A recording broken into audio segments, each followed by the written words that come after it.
देखिए, तेजी से आजाद समाज पार्टी का संगठन उत्तर प्रदेश में विधानसभाओं तक, ब्लॉक तक, गांव तक, बूथ तक लगातार हमारी पार्टी और हमारे पार्टी के जो सहयोगी संगठन हैं वो लगातार कोशिश कर रहे हैं और लगातार प्रयास कर रहे हैं।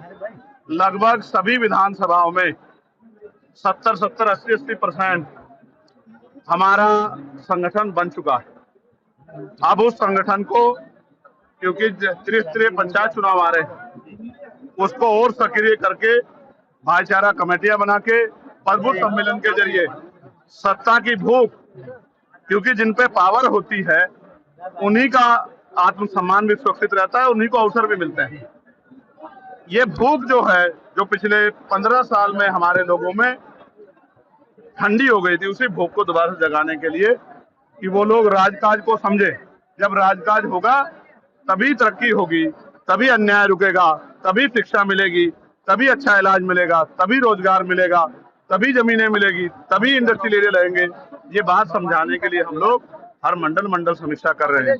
आज आगरा में ये समीक्षा हुई है। शाम के समय फिर एक बार पार्टी के वरिष्ठ नेता और क्षेत्र के बुद्धिजीवी लोगों के साथ, व्यापारियों के साथ एक चर्चा होगी।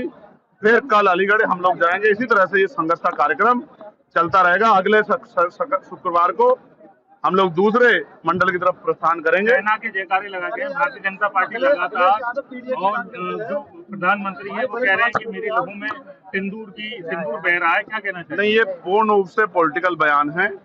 उन्होंने जाके बॉर्डर पे लड़ाई नहीं लड़ी है। जितने जवान शहीद हुए, मैं उनके परिवारों के लिए संवेदना प्रकट करता हूँ। और मैंने सरकार से मांग की थी कि उनको 1-1 करोड़ रुपए का मुआवजा मिलना चाहिए। प्लस जो जिनकी जान गई है, जो भारतीय नागरिक थे, उनको भी 1-1 करोड़ रुपए का मुआवजा मिलना चाहिए। मांग मैंने उठाई थी। तो मैं भारतीय सेना के जिंदाबाद के नारे इसलिए लगा रहा हूँ कि भारतीय सेना ही है जिसकी वजह से हम लोग चैन से पढ़ के घर में जी करनी चाहिए। लोकतंत्र है, सबको अपनी बात रखने का अधिकार है। हम कमजोर वर्गों का नारा जो बहुजन समाज के लिए है, SC, ST, OBC और माइनॉरिटी के लोगों के लिए है, जो पिछले 40-45 साल से हमारे महापुरुषों ने संघर्ष करके जो भाईचारे के बीज तैयार किए हैं, उन्हीं को मजबूत करने का काम हम लोग कर रहे हैं। मैं नारों पे नहीं जाता।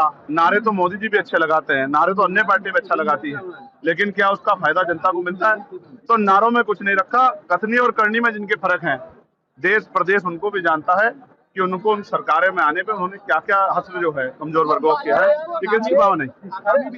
अभी त्रिस्तरीय पंचायत चुनाव में आप देख लेना, आजाद समाज पार्टी उत्तर प्रदेश का सबसे बड़ा दल बन के सामने आएगा। इस बात को मेरी आप याद रखना, क्योंकि बेमार में आजाद समाज पार्टी के साथियों ने, ये तो लोग चुनाव में निकलते हैं 24 घंटे 7 दिन, वो समाज की सेवा के लिए, बहन बेटियों के सम्मान के लिए, नौजवानों किसानों के रोजगार और उनके समस्याओं के हल के लिए सड़कों पर रहते हैं। इसलिए जनता का विश्वास आजाद समाज पार्टी के साथ बढ़ रहा है। बाकी दलों को उन्होंने आजमा के देख लिया है, और अगर वो दल अच्छे होते तो उनकी सरकारें क्यों बदलती? आप सोचो, जिनकी सरकारें बदली हैं तो जनता ने तो बदला, इसलिए तो बदला कि उन्होंने अच्छा काम नहीं किया, तो उनको काहे को मौका देना? तो अब वो आजाद समाज पार्टी को मौका देंगे और धीरे धीरे ये जनाधार बहुत तेजी से बढ़ रहा है। ग्वालियर हाई कोर्ट में जो मूर्ति नहीं लगी है, ये इस बात का प्रमाण है कि बाबा साहब अम्बेडकर जो संविधान निर्माता हैं, जो पहले जो कानून मंत्री थे, आज भी उनके विचारों से कितनी नफरत जो है इस यहाँ देश में है। ऐसे लोगों को अपनी कुंठित मानसिकता को बदलना चाहिए और समता समानता की बात करनी चाहिए।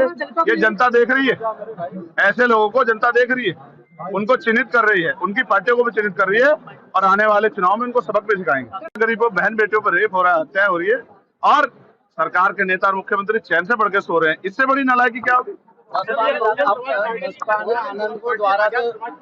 अपने लोगों को मरने के लिए नहीं छोड़ा जाता, इसलिए SC, ST, OBC और मुस्लिम भाईचारा, सिख भाईचारा, जैन भाईचारा, ईसाई भाईचारा, सबको, इनको सबको साथ लेके चलने का काम आजाद समाज पार्टी करेगी।